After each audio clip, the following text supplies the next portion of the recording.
Hello, I'm Tiffany Brown Bush, and I am a licensed professional counselor and a functional medicine practitioner and studying as a naturopathic doctor currently. And this is a clinic minute at my office, FRL Integrative Therapy. And a lot of times what will happen is clients will come to me and they'll tell me that they're struggling with an eating disorder or they're struggling with a mood disorder.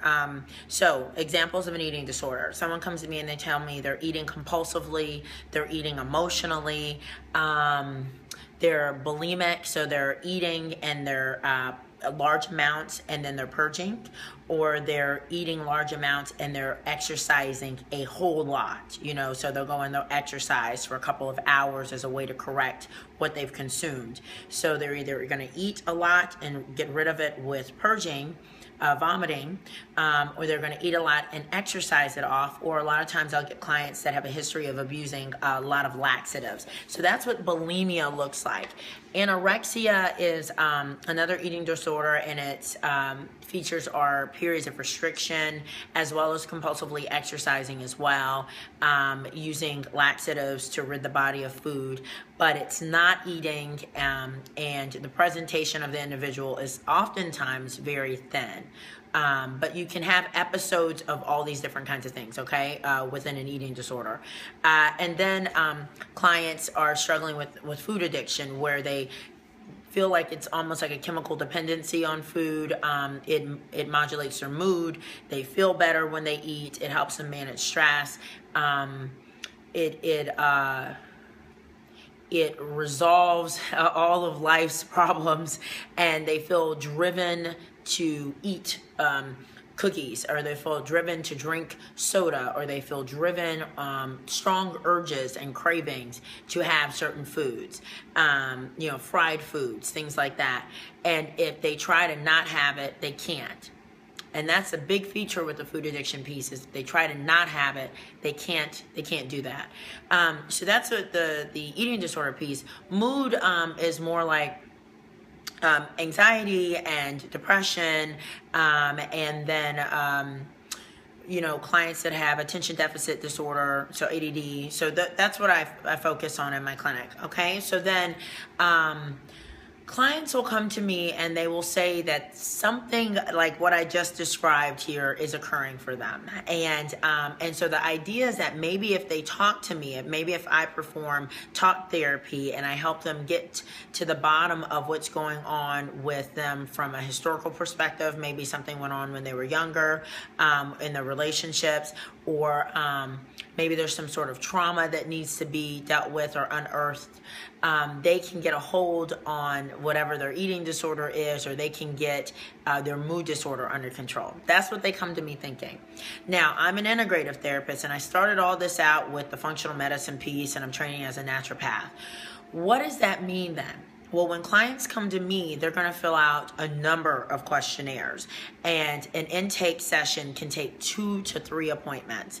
And that's where I go back and I get history, and I go back and you tell me about everything that's gone on for you in your past and in your childhood, etc. Also, what's going on now in your life, what's going on in your relationships. But my intake session includes sleep, weight, water intake, supplementation. I want to know all those things. And you're going to complete the quizzes. The quizzes you complete are about blood sugar regulation. They're about gluten, how much wheat you're consuming and how that's affecting your body potentially. They're about detox, yeast and Candida in your body. And what I will find is a client that has a presentation of a pretty aggressive mood disorder and a pretty aggressive eating disorder, it has a real strong hold on them. There is a bloodbath, so to speak, occurring in their quizzes. So everything is wrong in their quizzes, and they're scoring very high. And what I teasingly say to my clients is, your body can't send an email. It can't put in a phone call. So a lot of times what we think is a complete and total 100% psychology-based eating disorder or mood disorder is a symptom of what's going on with your body.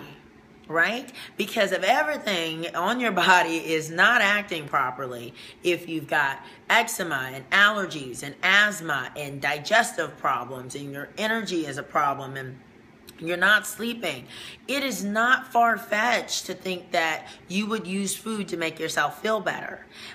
It is not far-fetched to think that you would feel bad and be sad or feel high-strung and be anxious or have problems with attention. Do you see what I'm saying?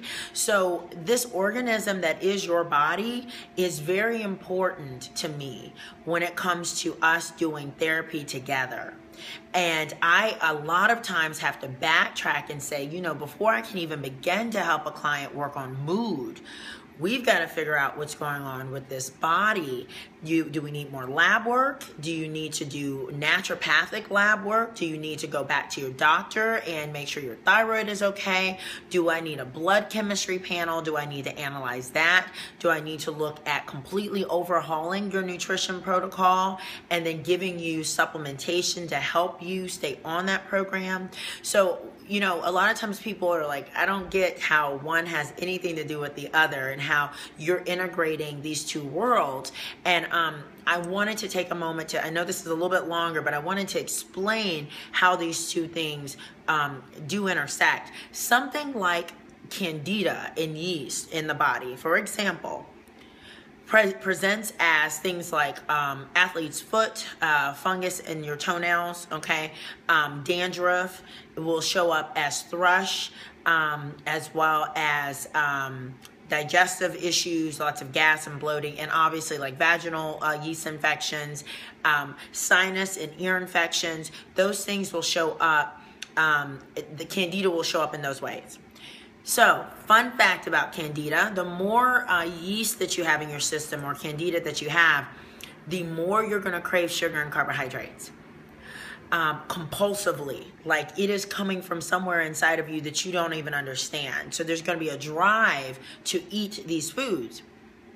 A person that doesn't know that they have Candida is going to come to a therapist and tell them that they have an eating disorder and they abuse carbohydrates and sugar and their weight's out of control and they feel spacey and they don't feel good and they can't focus.